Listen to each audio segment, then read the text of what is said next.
Dan sebahagian besar daripadanya sekarang ini emasnya sedang dilelong di Arahnu, masih lagi berlangsung. Kalau tuan-tuan dan puan berminat untuk membida, bolehlah kunjungi mana-mana Arahnu berhampiran. Okey, so ketiga-tiga itu disebabkan oleh penggunaan sistem gadaian ataupun sistem Arahnu yang tidak bersistematik ataupun mencarutlah ataupun tanpa ada sistem, ya. Yang pertama, cara penggunaan gadaian yang walaupun emasnya masih belum dijual, tetapi ia tetap merugikan. Dia beli emas, lepas tu dia terus gadai. Hari ni beli emas RM100,000, hari yang sama dia pergi gadai.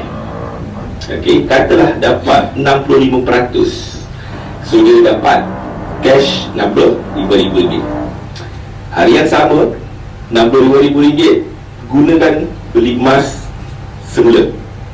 Okey, so keesokannya emas yang dia beli semalam dengan harga RM65,000 tu dia pergi gadaikan, dapat lagi 65% daripada emas yang digadai. Katalah RM30,000. Hari yang sama RM30,000 tu dibelikan lagi emas berulang kali sampailah mungkin emas yang terakhir sekali mungkin 4 kali atau 5 kali gadaian, sehingga kan yang terakhir sekali adalah tinggal beberapa keping, ya. So selepas tu dia cuma tinggal tunggu harga emas naik. Nah, yang naik tu trendnya harganya turun dan naik. Dan untuk terbentuk trend, kalau kita tengok trendnya adalah trend 10 tahun, bermakna untuk dia meneruskan trend pergerakan itu, dia akan makan tahun, dia bukan makan bulan. Jadi kalau kewangan kita tak mampu membayar upah simpan Arahnu setiap bulan selama 4-5 tahun, baik jangan buat.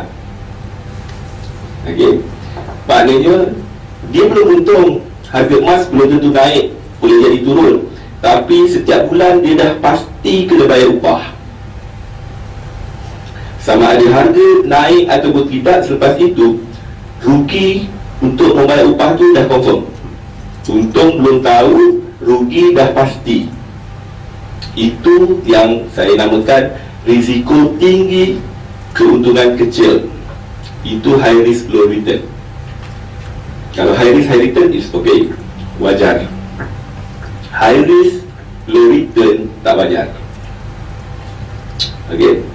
Dan sepanjang tahun 2012 yang buat kaedah seperti ini daripada September, Ogos 2011 sampai sekarang ini, setiap bulan mereka terus membayar upah selama 1 tahun.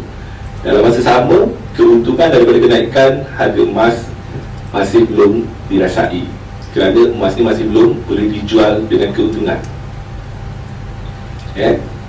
Okey, maknanya kalau katakan dia ada gadaian emas sebanyak RM100,000, sebulan upah yang perlu dibayar adalah 0.8%. Maknanya sebulan 800, setahun 9,600. Dia bayar saja itu, untung tak ada lagi. So bayarkan 9,600 tu kita boleh beli macam-macam untuk keperluan kita. Dan kalau dia masih terus bertahan, mempertahankan posisinya yang dirasakan untung itu, dia akan terus banyak lagi membayar. Okey, so saranannya bila berlaku seperti itu, stop. Okey, memang anda akan rugi, tapi rugi anda akan setakat itu sahaja. Dan mulakan dengan cara yang baru. Semoga dengan cara baru yang menguntungkan tadi, keuntungannya akan melebihi kerugian anda sebelumnya, menjadikan anda masih untung. Ramai orang yang rugi disebabkan mereka sanggup mempertahankan kerugian, tetapi tak sanggup mempertahankan keuntungan. Nampak untung RM1, jual. Kalau rugi RM1,000 pun belum jual lagi, masih sanggup tahan lagi RM1,200, RM1,300 sampai RM10,000, dengan harapan dia akan reverse balik. Tapi kalau untung RM1 cepat-cepat jual, takut rugi balik. Terbalik, mempertahankan kerugian tak sanggup mempertahankan keuntungan, so kena tukar balik. Okey, itu satu. Beli dan gadai beberapa kali dalam masa yang sama. Masalah yang akan berlaku adalah kalau dia beli dan gadai ini pada ketika harganya paling tinggi.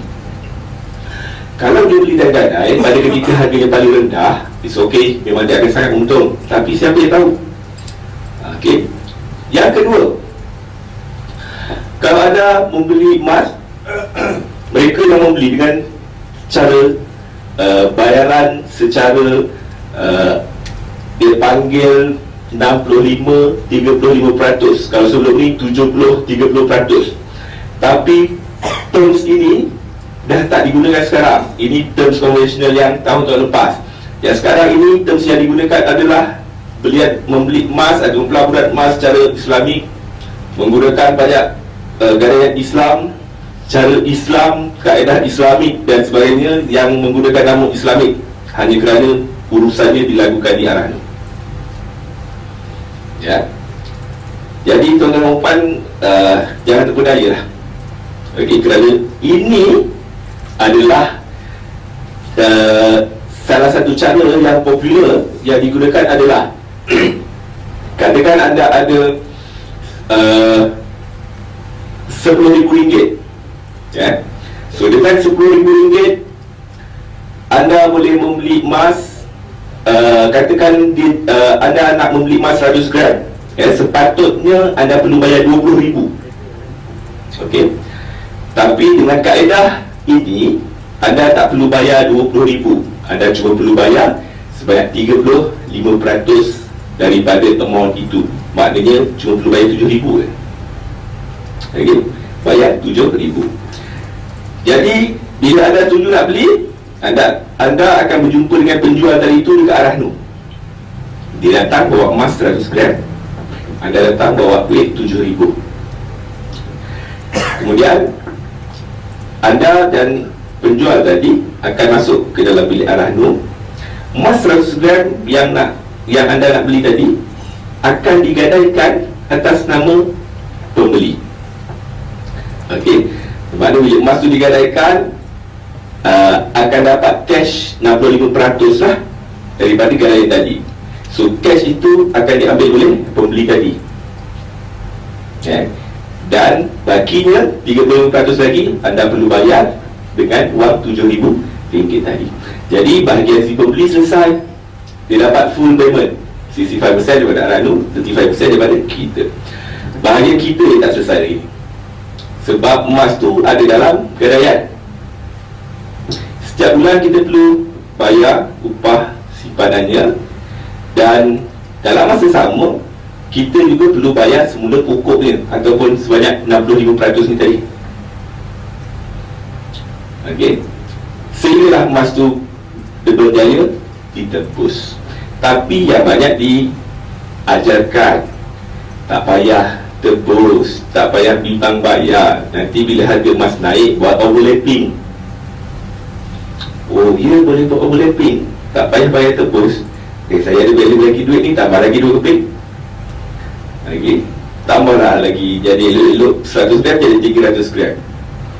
Jadinya kalau sekiranya harga emas naik selepas tu, kan, memang dia akan untung, tapi untungnya tidak berganda, kerana upah ataupun kos yang dibayar setiap bulan, yang perlu ditanggung setiap bulan juga berganda. So dia tak akan dapat keuntungan berganda. Satu. Kedua, kalau harga emas turun, kerugiannya berkali-kali ganda, lebih banyak berbanding gandaan untungnya. Lagi, dia akan menanggung upah 3 kali ganda kalau dia buat 3 kali, ya. Dan juga dia akan menanggung kos penurunan harga tadi. Kalau harga emas turun 5%, tempohnya 5 bulan. So 5 bulan tu upahnya saja dah 0.8 kali 5% dah 4%. Harga emas turun 5% dah 9%, kan? 9% dia rugi. Modalnya cuma RM7,000. Bermakna dia kerugian 9% daripada 7,000, bukan 9% daripada 20,000. Bermakna sangat banyak. Okey, lama-lamaan modalnya habis macam tu je. So risknya lebih besar berbanding rewardnya. Tak berbanding. Okey, risikonya lagi besar. Yang ketiga, tadi kita tengok trend pergerakan harga emas, dia naik, dia turun, dia naik, dia turun, dia naik, dia turun. Jadinya tadi secara teori kita bercerita, kalau dia turun, gadailah. Ya, berapa banyak dia turun nak gadai tu? Turun RM1 boleh gadai, turun RM2 boleh gadai. Okey, so setengahnya yang menggunakan tanpa ada sistem yang betul, menyebabkan mereka melakukan gadaian yang terlalu banyak, sehingga apabila sampai satu masa dah tak ada emas yang nak digadai, tapi harga terus turun. Okey, jadi dia tak ada satu sistem yang boleh diikut. Dia gadai ikut dan dia gadai ikut kemahuan. Itu pun berbahaya, dan setakat hari ini memang ramai sangat yang dah terkena. Dan teori dia turun harus beli lagi supaya selepas tu bila naik boleh jual, itu sangat betul. Cuma ia jadi tidak menguntungkan kerana dilakukan tanpa sistem. Maknanya turun berapa-berapa pun dia beli. Okay, turun RM1 pun dia pergi gadai beli, turun RM2 dia pergi gadai beli, turun RM5 gadai lagi beli. Sekali turun RM100 menung lah, tak ada apa nak digadai. Okay, so hari ni saya akan share sistem itu, macam mana supaya anda boleh membuat gadaian dengan efisien dalam masa sama. Walaupun harga emas turun, anda tidak akan tidak akan berlaku emas habis digadai, harga terus turun lagi. Okey, baik. So tiga-tiga ni, walaupun emasnya belum dijual, dah rugi. Kalau dijual sekalipun, belum tentu untung. Tak dijual rugi, kalau dijual belum tentu untung. So it's not worth, tak berbaloi. Jadi elakkan. Kalau apa nama sistem yang nombor 2 yang Cik kata tadi?